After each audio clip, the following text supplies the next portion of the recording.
contato com muitos antígenos.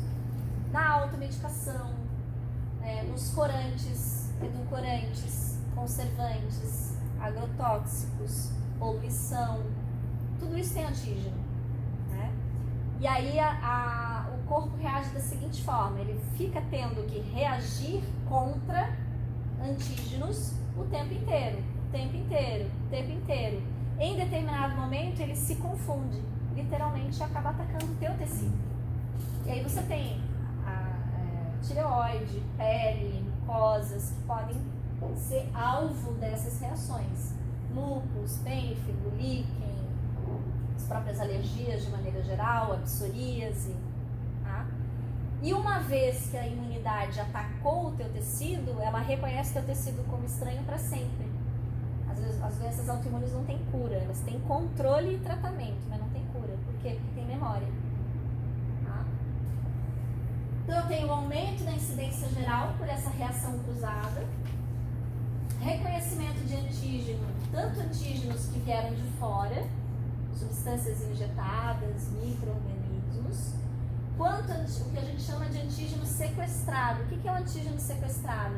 Aquela proteína que está lá dentro do teu tecido, mas que quando você sofre um trauma, uma intervenção, ela acaba sendo exposta para a imunidade. Quer ver um exemplo? Todo mundo também ouviu isso no popular. Se o menino tiver cachumba e a cachumba descer, problema. Qual é o problema? Esterilidade. Por quê? Porque a proteína do epidídimo, lá no saco do menino, está lá escondidinha, na intimidade da histologia dos tecidos.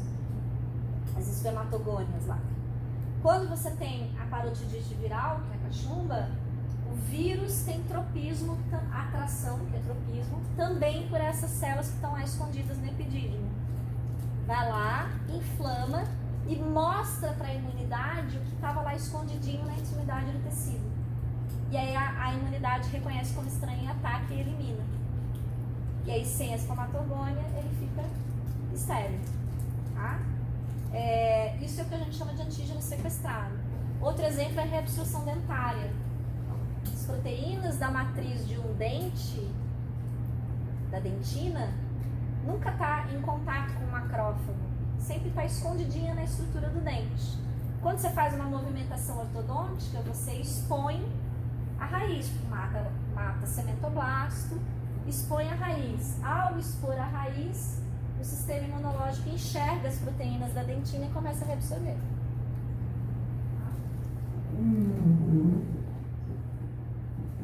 Além disso, a gente tem um amplo espectro de doenças e manifestações, tanto em pele quanto em mucosa, e complicações associadas. Qual é o problema da doença autoimune? Não só o diagnóstico, mas também o tratamento. O tratamento geralmente é corticoides e imunossupressores. Então, algumas imagens. O líquen, por exemplo, é um negócio comum em líquen, né? Estrias brancas, mucosa jugal, bem frequente, e áreas erosionadas. Você tem o líquen plano clássico, que é só branco, e você tem o líquen plano erosivo, você tem essas vermelhidão. Então, vai fazer a harmonização, abre a boca do paciente primeiro, dá uma olhada na língua, dá uma olhada na mucosa jugal, vê se não tem áreas esbranquiçadas, áreas avermelhadas, áreas erosionadas, porque isso pode ser padrão de autoimunidade. Não tem nada a ver com o teu procedimento, mas pode indicar um perfil de paciente com um padrão autoimune. E aí, consequentemente, ele pode reagir diferente. Tá? Aqui é líquen também. Líquen geralmente fica na queratina e tem inflamação bem abaixo do epitélio. Outro também, visão palato. Líquen plano erosivo em gengiva, às vezes, nesse caso não tanto, mas tem um caso da teca também. Parece gengivite, pode passar batido.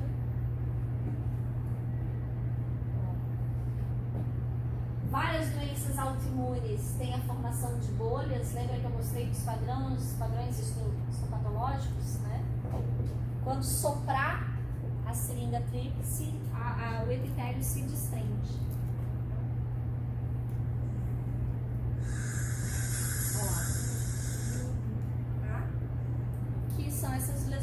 pulmones, o epitélio está tão solto em relação ao tecido conjuntivo subjacente que ele desprende muito facilmente. Só de apertar com o dedo já desprende.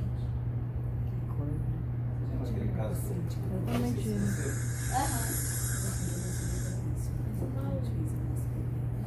A Oral B, ela tinha uma pasta, eu não sei se você lembra, há um tempo atrás, faz uns 2 anos, que ela começou a dar essas escamações na boca.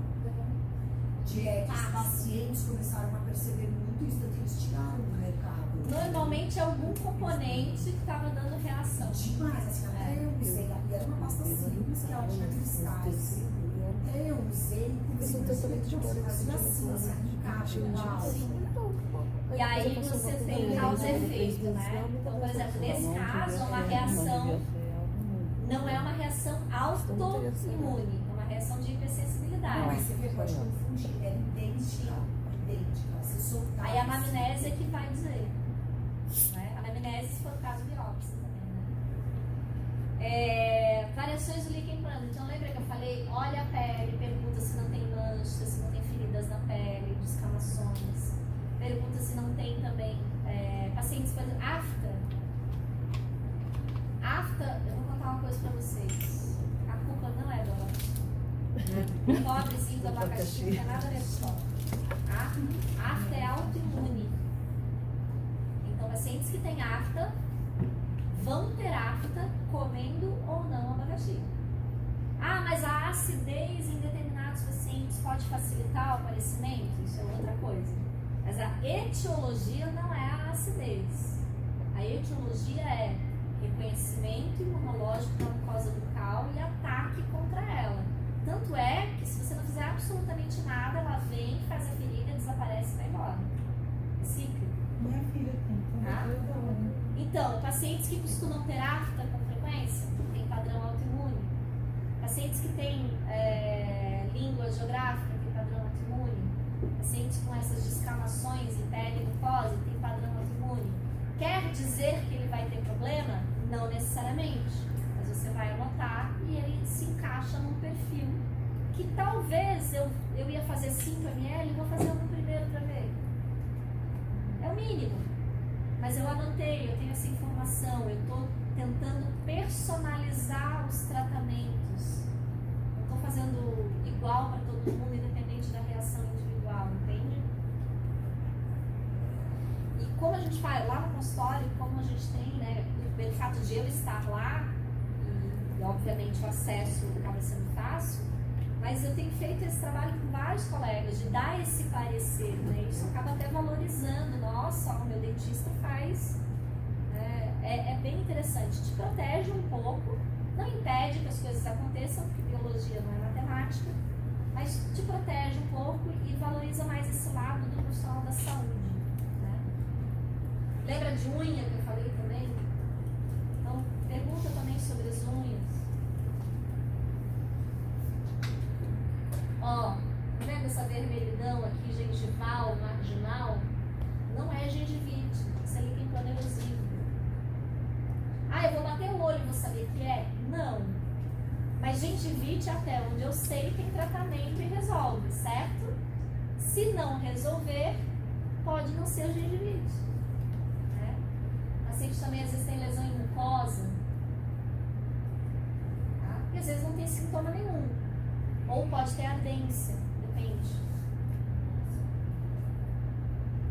Ó, ali aquelas descamações em língua.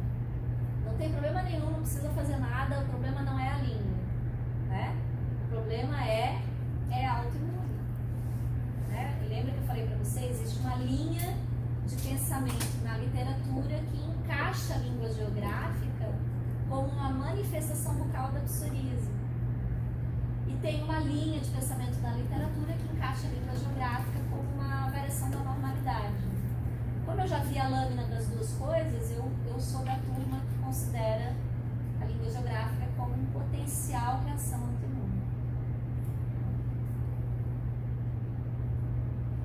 Mesma coisa, se eu aumentar, é comum ter essa formação mais esbranquiçada ao redor e a área central mais despapilada, né? E esse caso aqui é o da magistério.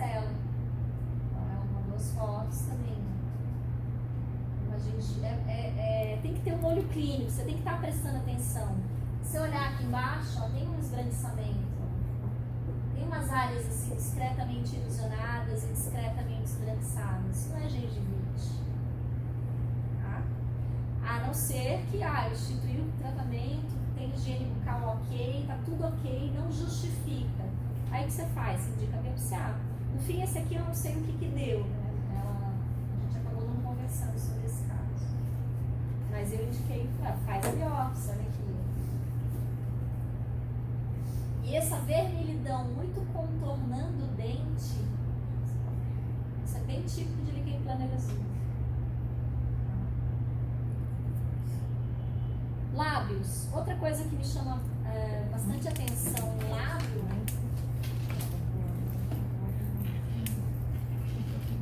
é a gente falar sobre lesões de lábio prévias que possam acontecer e depois eu vou intervir nesse lábio. Né? Então é importante também fazer o diagnóstico dessas doenças de lábio.